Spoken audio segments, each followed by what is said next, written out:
President Trump, again, announcing a shutdown deal. We're expecting Congress to move shortly. Joining me now from the National Taxpayer Union, Mattie Duppler. Mattie, okay, we've got a reprieve, a short-term reprieve. Everyone's saying the right things at this point, but we know this is how they always start. These continuing resolutions have been, I guess, I've lost track of them, hundreds, over 100, certainly since they began. Where do you see this going from here? That's the million-dollar question, Charles. Now, you mentioned that we reached a deal here at the White House today. You know, a deal implies that there's compromise on both sides, but frankly, Democrats got everything they wanted. We are right back where we started at this shutdown in December 22nd, which means 3 weeks from now, when this new deal phases out, what does that mean?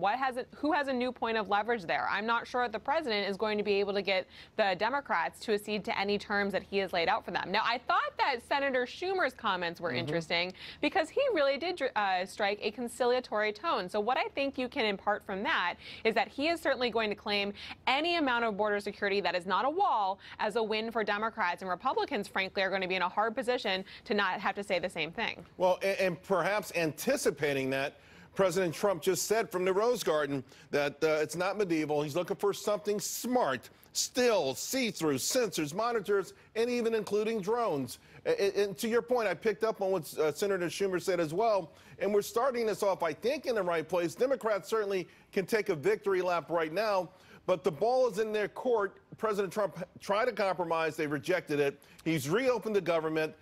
You know, I think they would overplay their hand if they didn't come to some sort of agreement. If they don't, what does it mean for the economy? Well, Charles, I want to point out as well that the House of Representatives, the Republicans in the House, have been forcing a vote on getting federal workers paid, because that really is the most important pain point here, those 800,000 families that have been affected by this shutdown. Democrats have rejected that vote every single time. They've done it 3 weeks over the last week and a half. So the only thing that is important to Democrats is saying no to President Trump. That's certainly not going to change over the next 3 weeks. We will see a little bit of movement on the economy. Your former panel mentioned a little bit about the data we'll get now, which is super important given that we have a data-dependent Fed.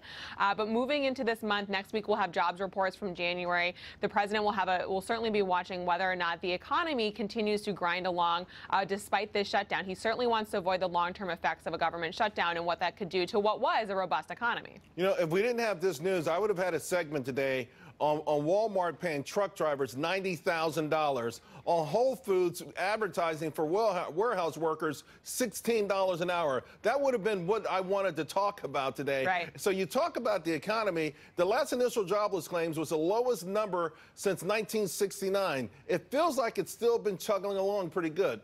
Yeah, let's not be fully pessimistic here. Let's look at the economy, take a step away from the Washington politics. It's really easy to get caught up in D.C. dysfunction, but you're right. The economy is humming along. We've got a 3 handle on wage growth month over month now for the last quarter in the United States here. Consumers are really strong. We see that in a lot of the data that we do still get from the private sector.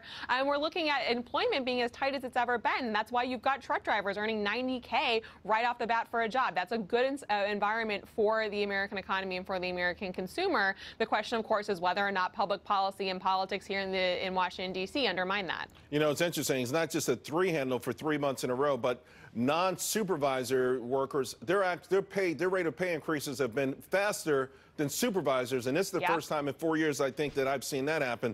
Real quick, I did have to ask you about this, all the stuff going on, this wage proposal from Elizabeth Warren.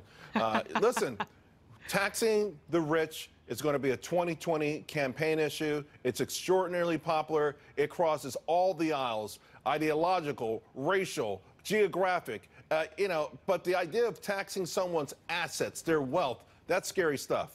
That exactly is. And what Elizabeth Warren is proposing is to put a tax on the wealth of people who earn a lot of money, but who also save a lot. And there's a lot of reasons this is problematic. One is that it's extremely hard to administer. As you can imagine, people who are wealthy don't hold their money in cash. They have it in business holdings. They've got it in different assets. That changes day to day. When you look at the stock market and the volatility there, how do you assess a wealth tax on someone's wealth that changes every day?